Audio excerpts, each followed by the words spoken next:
CES is where you see a lot of gaming gear, but nothing come close to what GameSir has done this year. For those who don't know, GameSir is a brand that builds gaming peripherals for people who actually play games for hours, and this is their latest innovation. Everything here is built around one core idea, which is removing friction between you and the game. Let's start with the most eye-catching one, which is the GameSir Turbo Drive. Right off the bat, the first thing you notice is that there's actually no cables everywhere. Yes, because this is a full 2.4G wireless racing system with wheels, pedals, and expandable accessories. Even the pedals are wireless with an ultra-long battery life, which is something you rarely see in this category. Not gonna lie, seeing this, it does bring back some memories from my childhood, but I have to say, this is completely on a different level. Also, this has force feedback, so when you in-game, if you're playing a game that supports force feedback, when you hit someone or something,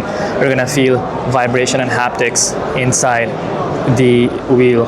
And let me tell you, these are some good haptics. GameSir built something called turbine fan feedback. Instead of only relying on torque, this system simulates airflow. As you accelerate or take corners, you feel changes in wind pressure, which gives you a better sense of speed and vehicle dynamics. It sounds subtle, but once you feel it, it adds a layer of immersion that traditional wheels just don't provide. Precision is handled using Hall effect technology throughout the system, with throttles and gear pedals are also Hall effects based. Controls are also fully customizable with pro level scroll wheels, magnetic gear pedals, and shoulder buttons can all be mapped to your suit of driving style. Even the rotation is also adjustable with 30 to 180 degrees, so it works for arcade racers, simulation racing, or somewhere in between. And in case you're wondering about battery life, this thing is impressive with up to 15 hours of battery life with turbine fan active and up to 50 hours with the fan off, whereas the pedals can last up to a month on a single charge.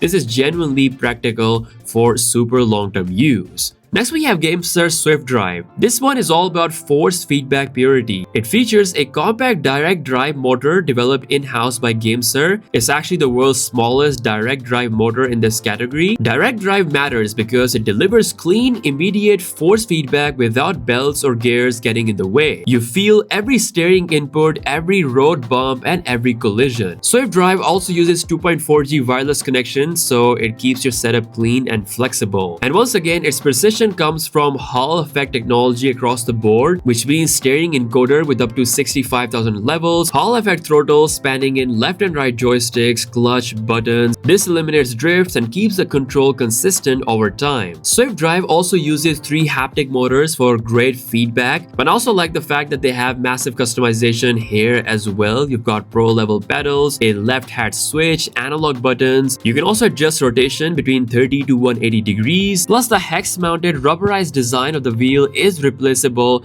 if you want a different style. As for battery life, this sits between 20 and 30 hours, which is more than enough for long racing sessions.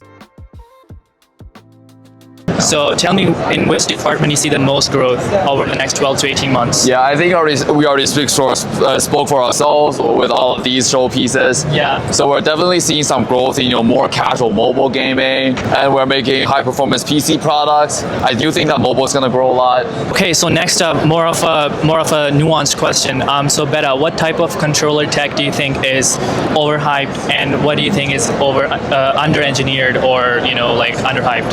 Yeah, I think the overhyped thing actually is kind of controversial, and it's kind of with me speaking this, it might be surprising, but I think it's a high polling rate.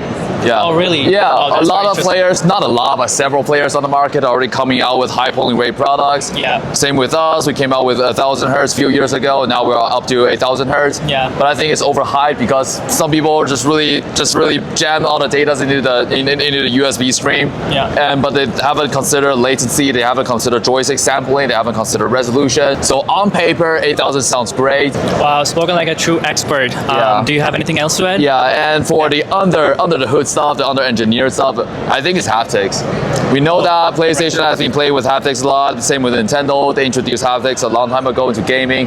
Apple did their haptics way earlier than us. Yeah. But I think it really helps with the immersion, the fun of gaming, because gaming is all about fun, Sure. Yeah, and getting yourself into the world.